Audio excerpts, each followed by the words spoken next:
1.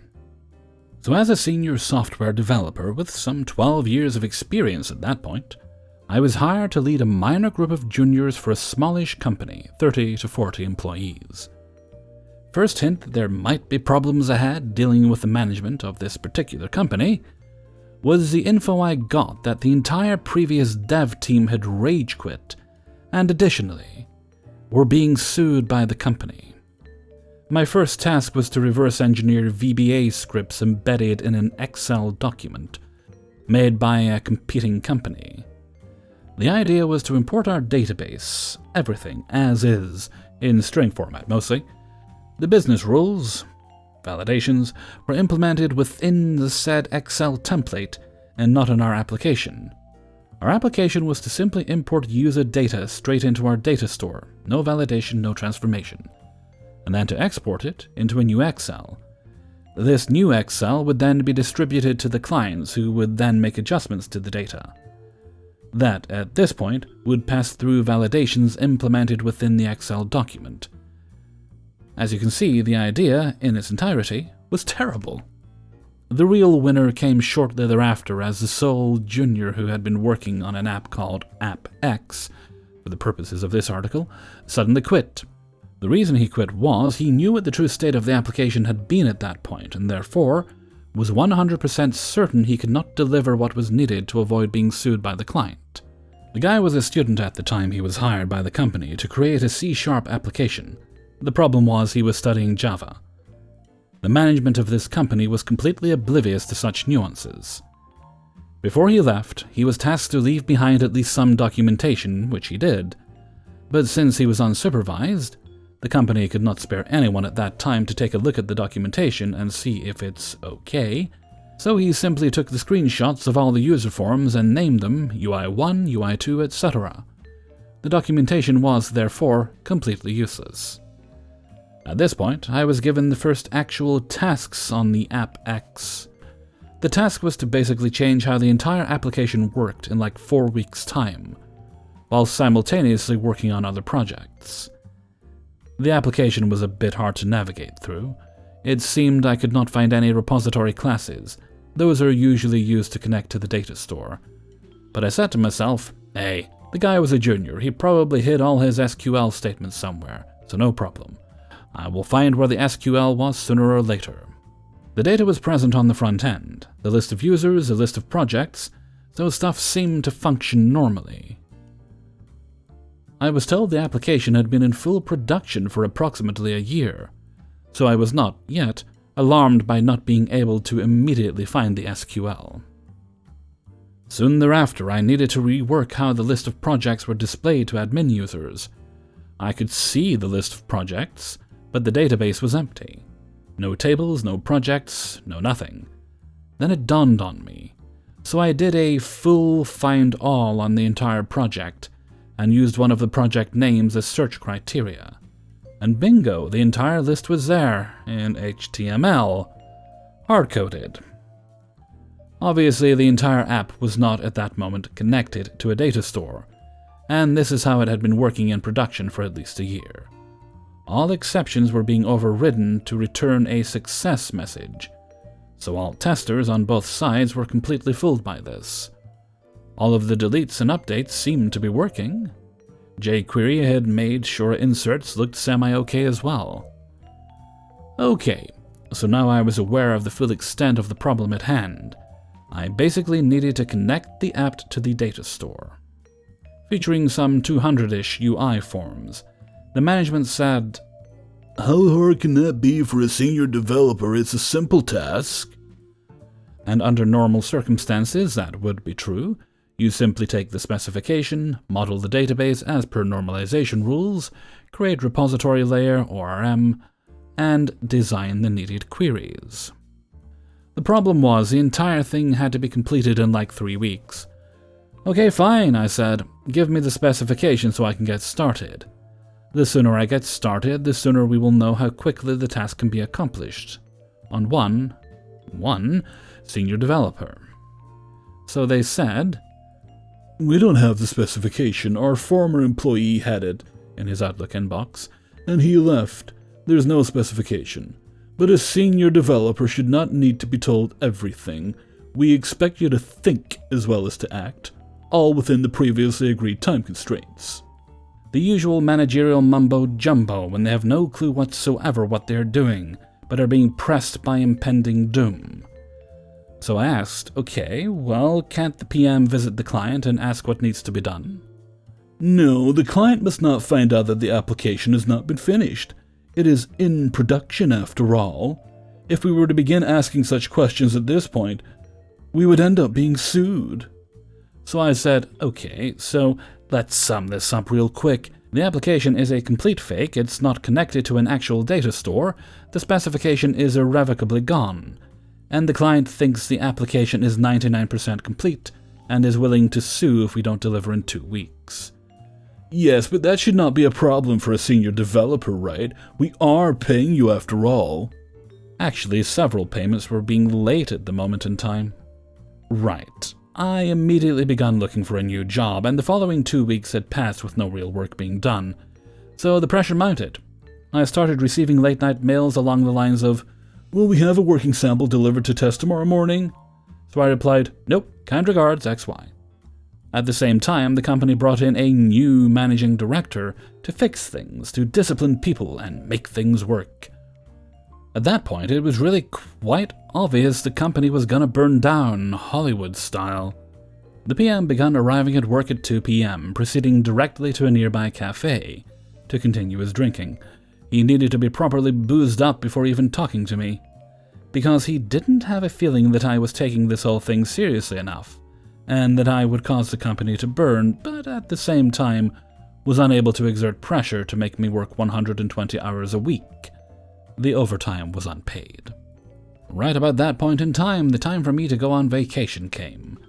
Lest the vacation days be lost. The laws in my country state that if you don't consume your paid vacation by a certain date, the vacation is permanently lost. So I chose to go on vacation instead of working for the company. That was the final straw. 1 week into my paid vacation, I got summoned to the office and got fired for destroying the company's good name and an excellent project that had been successful in production up to that point. After all, the client had signed the handover, the testers on both sides signed the acceptance documents. A colleague from the other department, SysOps, jumped from his balcony. Another colleague threw an ashtray at a waiter at the local bar. The entire sales and marketing team left. Software development department got closed. The company's assets got frozen. 2.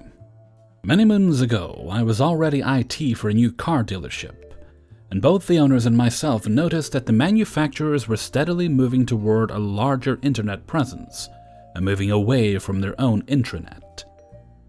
Working with a continuing troublesome T1 connection for internet, I was happy to make the call to Big C to start the upgrade process.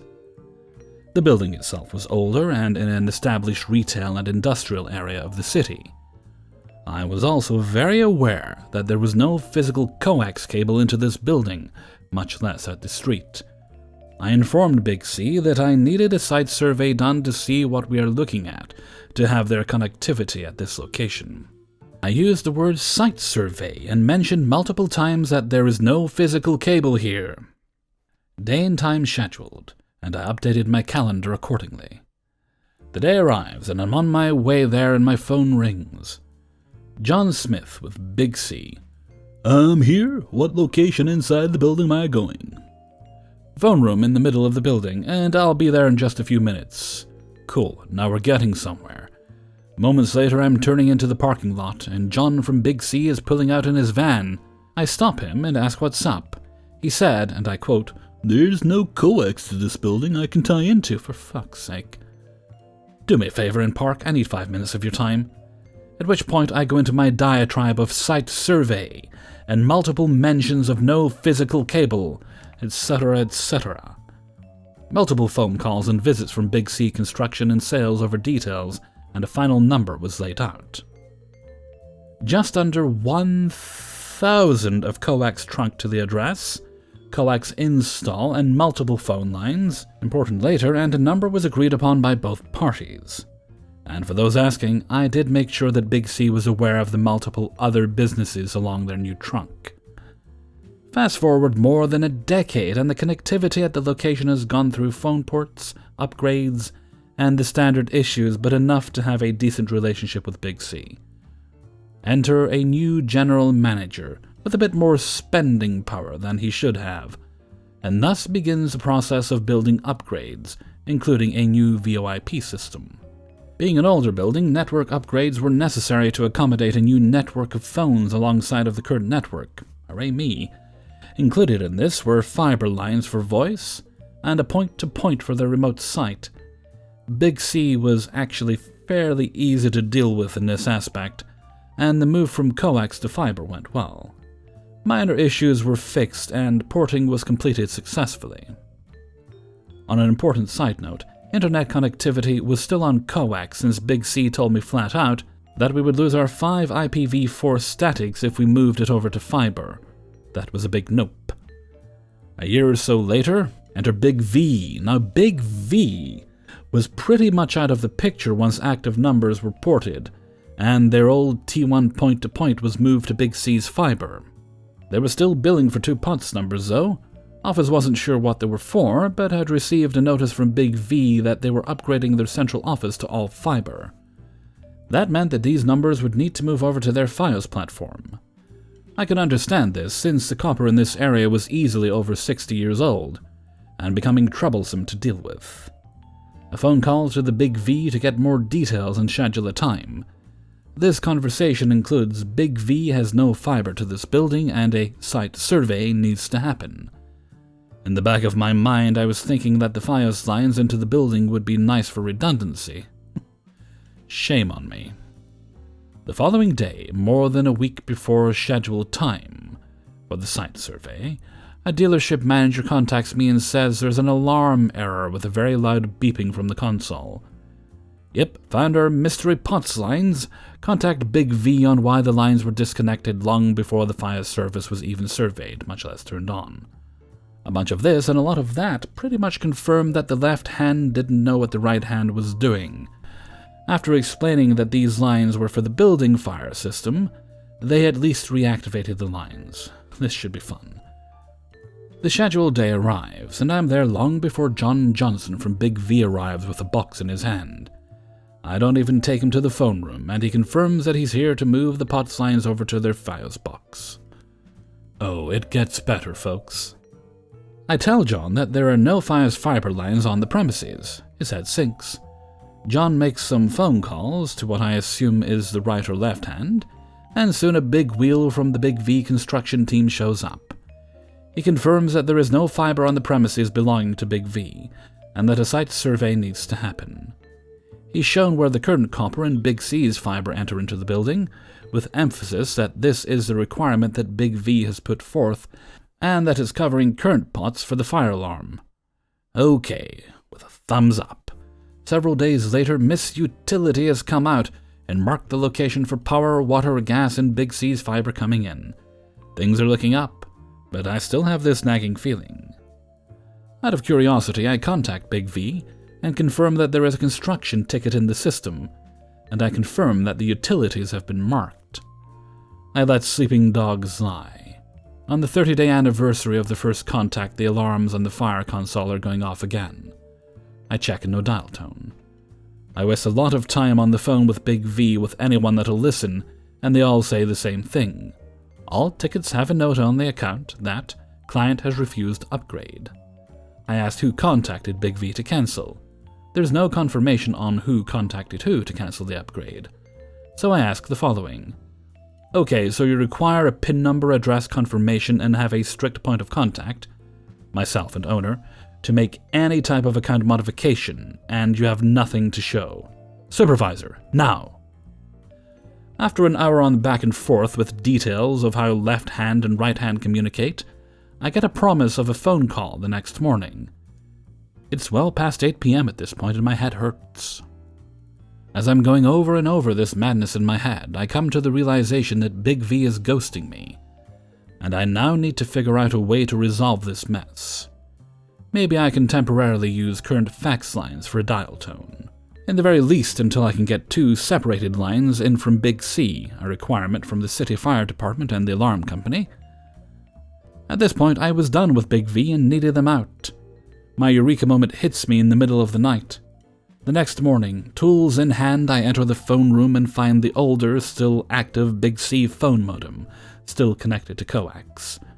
Lo and behold, 2 active dial tones with nothing connected. Turns out when we first ported phones over to Big C, these were needed since fax machines were still having problems with digital lines and analogs were recommended. They were never used since it turns out the newer MFPs in place didn't have an issue with digital. So after some reconfiguration of the old lines and a call to the monitoring service on the number changes, all was quiet. Labels and a big sign were placed on the phone modem that read, "Don't touch! Fire alarm connections!" Big C got us out of the bind and didn't even know it. And what a surprise. I never got that phone call from Big V. The dealership was sold after a while, and as far as I know, the setup is still the same. For years, a statement I've told pretty much all my clients, the biggest communications issues I run into are with communications companies.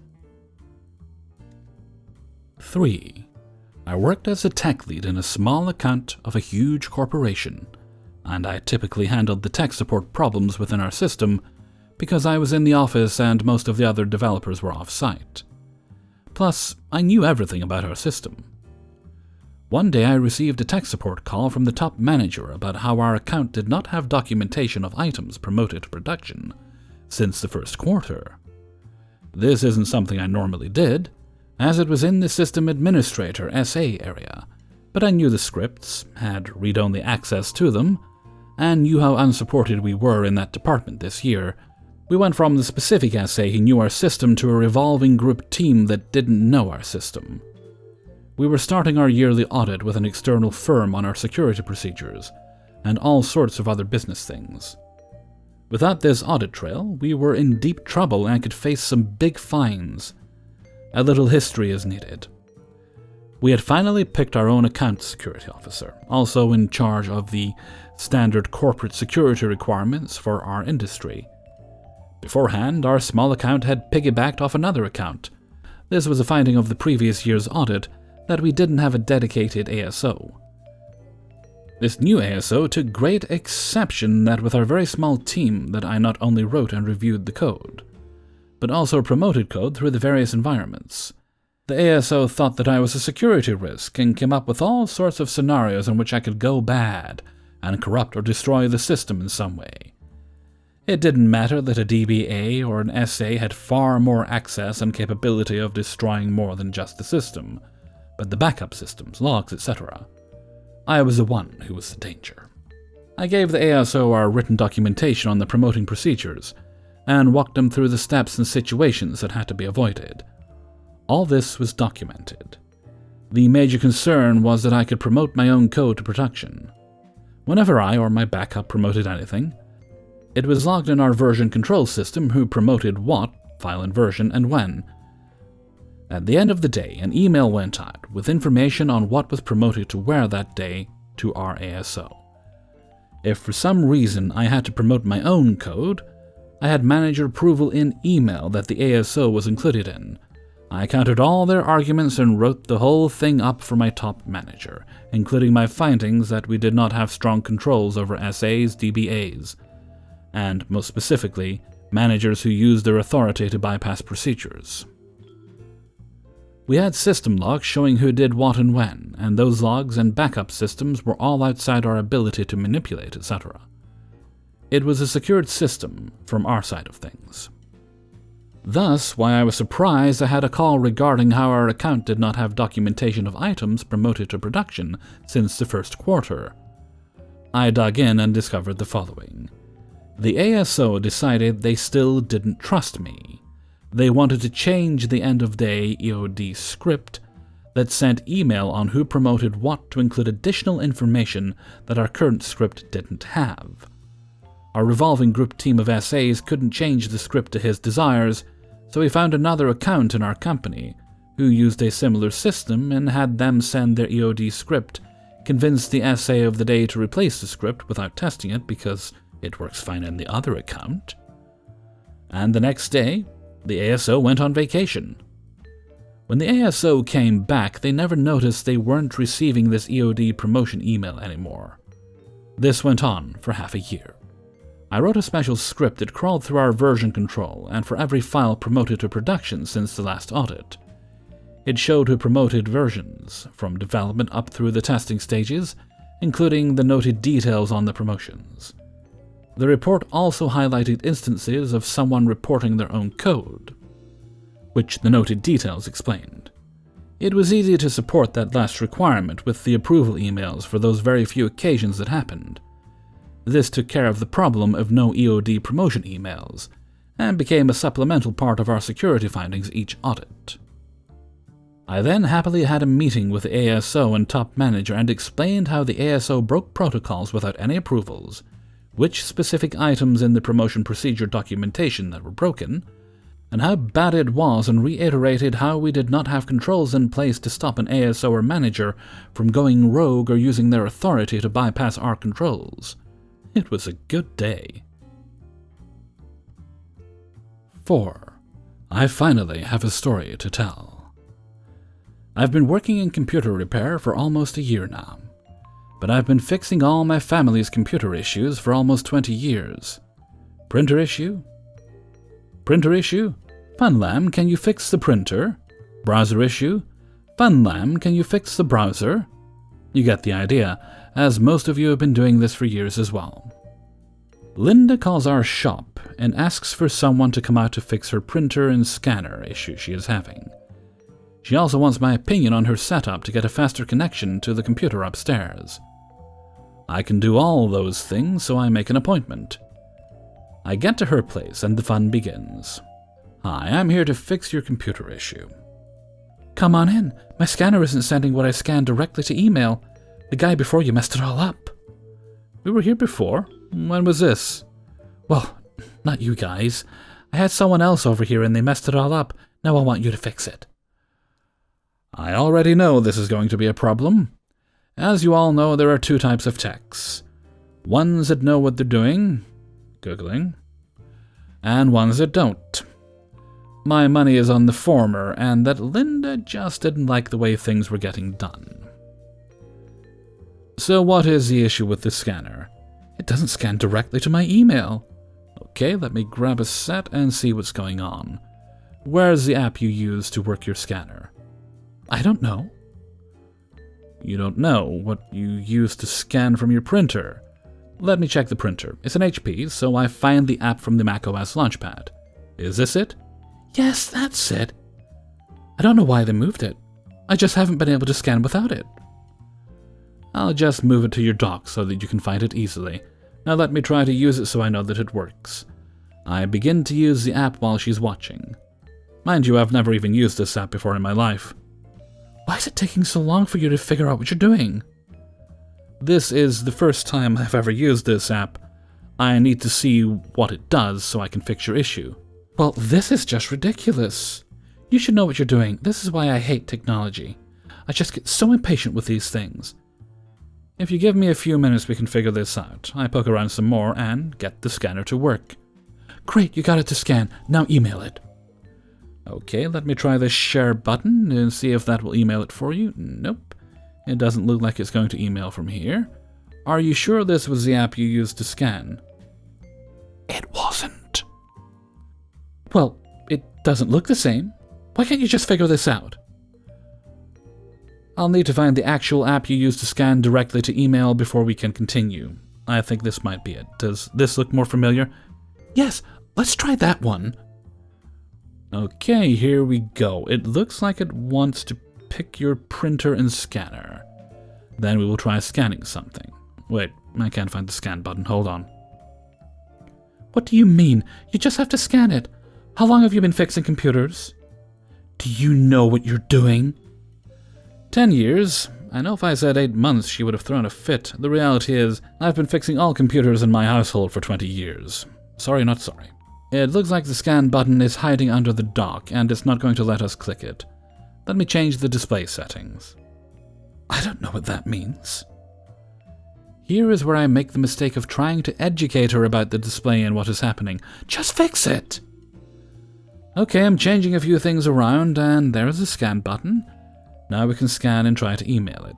Scan, share, email. There it is. Well, this is just so much work. I used to be able to just hit one button and it would just email it.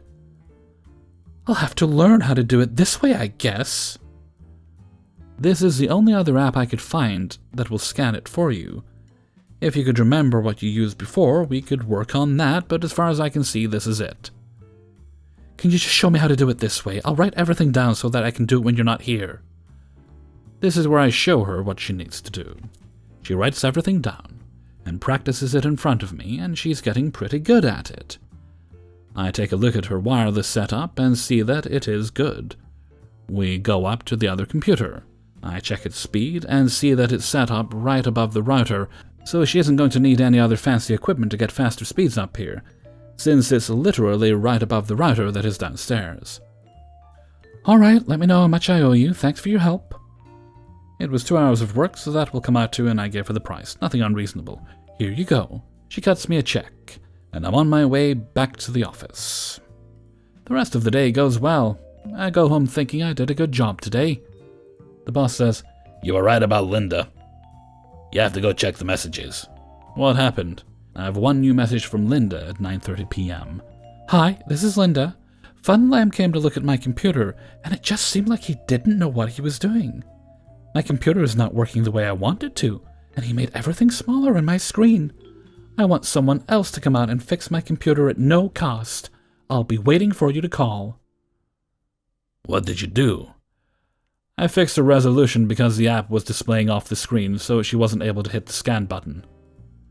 Sounds like she needs to call HP and let them know that they have a UI problem. That will take them about a year to fix. She sounds like she could be a headache. If you choose not to work with her, that's fine by me. Thanks, boss. 5. A couple of years back, I worked at a large software company which develops payroll and HRM software, but also did payroll administration for other companies which did not have them in-house. The company at the time had around 2,500 employees. My job was first-line support for internal employees.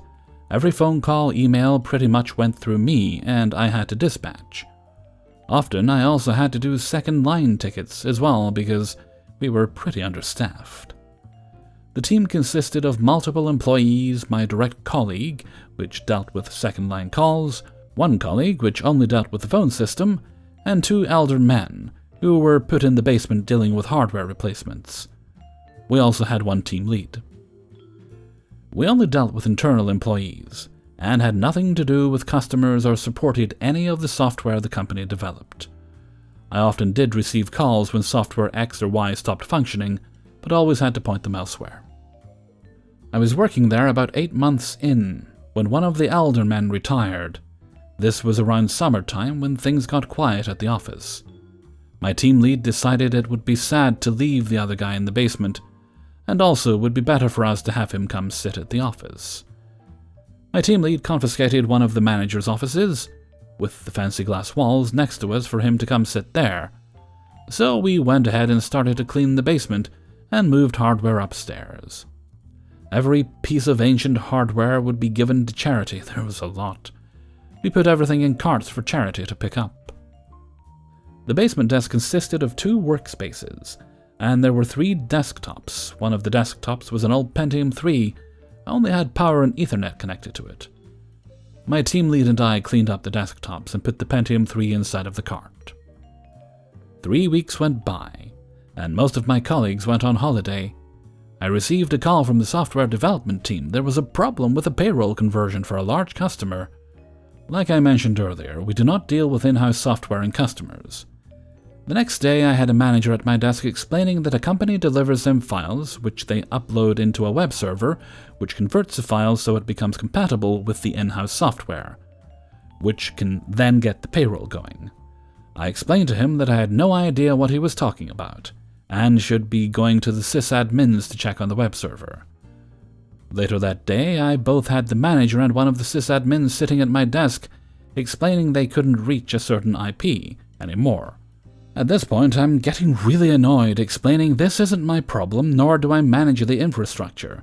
I'm already busy as it is, being the only support employee. They both explained the large bank employees didn't receive their salary, and this is a huge problem. Things went back and forth for a couple of days, and during those conversations I started to get more and more information about the web server being down. It turns out, the employee who made the web server left the company years ago. Also, there was no documentation. Went outside for a smoke and started thinking about the whole situation, where I suddenly thought to myself, can it be one of the old desktops?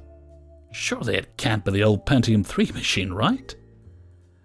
I went to the basement and went through the disposal cart, took the machine up, connected it to a monitor, and started booting Linux, forgot which one. Once booted up, I tried connecting to the web server, but still received a timeout. I walked to one of the sysadmins to check the latest DHCP leases, and try reaching the web server on each IP. First try, the web server. I asked the software department if this was the web server they were referring to, which got confirmed. I also explained that this was a Pentium 3 machine that apparently has been sitting in the basement for years, which didn't matter to anyone, of course not. Their web server was working again, wasn't it?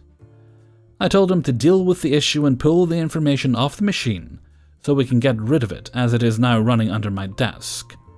Also, no one had the credentials for the Linux machine. Weeks went by and the machine was still collecting dust under my desk. I started threatening the department that I will unplug the machine soon if they didn't do anything about it. I asked if they couldn't call the employee that left the company if he still had the credentials. This is where the story gets a little sad, though. It turns out that not only had he left the company, but also had a stroke in his backyard which left him laying on the ground for 2 days, and has been in a coma ever since. I suddenly felt really bad about the whole situation and the way I've been reacting. I offered the software department to see if we could hire a consultant to convert the machine to a virtual machine at their costs, which was agreed upon. After finding one, it took the consultant 3 days to convert the machine, which I passed on to the sysadmins to run on ESX. No one expected that this conversion web center for salary payment of a large bank was running in the basement all these years. The ones that did know left the company either years ago or retired. Until this day, I think that machine is running. A year later I left the company, but that is a different story. Hey everybody, Hellfreezer here, and thank you very much for listening to Terrific Tales of Technology, Episode 16. And thank you very much to everybody who allowed me to use their stories in this video. If you enjoyed the video, then please do hit that like button like it insulted your mother. If you don't like your mother, then press it for another reason. Okay, and possibly leave a comment and all that lovely stuff as well. Okay, let's see, this is Monday. I really should plan to take a vacation. Where are we anyway? It'll be September soon. I should take time off in September. Start working toward that. Right, glitch is next week. Yes it is, this is the 16th. It's not really, I'm recording on the 13th, but don't tell anyone. And glitch will be out on the 26th. Okay, that's fine, just so I know what I'm doing this coming week. Okay, I'm gonna head off for now, because I've got like 4 videos to make. Lots of editing to do. So until next time, thank you very much for listening, and take very good care of yourselves.